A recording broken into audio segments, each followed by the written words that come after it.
Hi, I'm Wesley King, a Canadian young adult and middle grade author with titles like The Wizenard series with Kobe Bryant, Sarah and the Search for Normal, O.C. Daniel, and many more.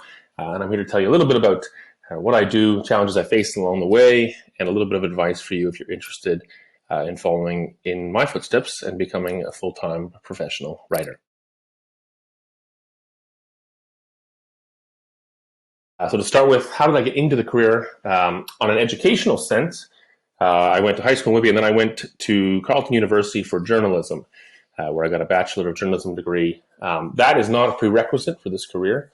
Really, all you need to get into the career, if you want to be a full-time writer, is to write. It's perhaps one of the simplest careers in that sense, but also very, very challenging in that it can be both difficult to sit down and finish your work and from start to finish and motivating yourself at home to get started.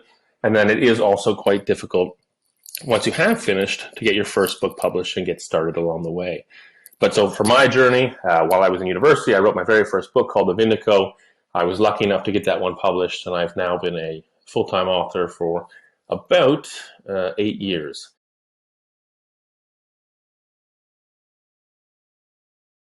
In terms of the challenges that you're likely to face along the way, of course, there's challenges in anything, and most of those challenges probably come from yourself.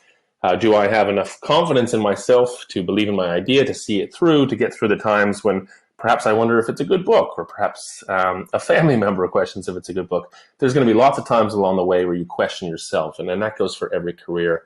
And perhaps in writing, in anything creative, it can be extra difficult because it's such a personal endeavor. So that's going to be a big challenge that you always face moving forward, is having the confidence to follow along with your dreams.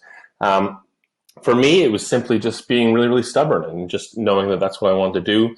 I sat down, I started writing. I often didn't read the very first page until I finished the last page. I would just write and write and write until I had a book and then edit from there. So a lot of the challenges in this industry are going to come from having the confidence to actually write in the first place, and then from having the bit of humility that you're going to need to edit it, to realize that you can always improve your craft, and to eventually get it to the level where that book can be shared in libraries and schools around the world.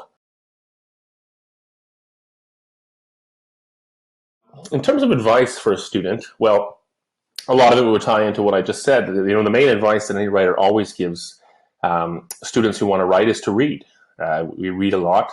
I read several books a week. I'm doing audiobooks, physical books. And the more you read, the more you're going to understand the craft, the more you're going to want to continue writing, and the more you're going to learn about how to tell a great story. So read like crazy, write write whatever you love. And in a very practical sense, and this is from somebody who's got a bunch of accountants in the family, it never hurts to also pursue something else, another passion, while you're writing.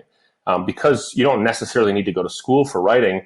You can pursue a different type of trade as well, a trade, a career path, whatever it is, and then work on your books at the same time, which is what I did. Because sometimes it takes a couple books to really establish yourself. So that's one of the nice parts about writing. It can become a career, but along the way, you can also focus on some other aspects that you enjoy, and try and make sure that you're writing at the same time. So whether you want to go full-time to be a writer or whether you do it part-time, read a lot, write a lot, and of course, believe in your own vision, because if you believe in it, then everyone else is going to too. So I wish you luck in whatever future endeavors you pursue. And again, I hope to see, for those of you who do wish to pursue this as a career, I hope to see your names on the shelves one day.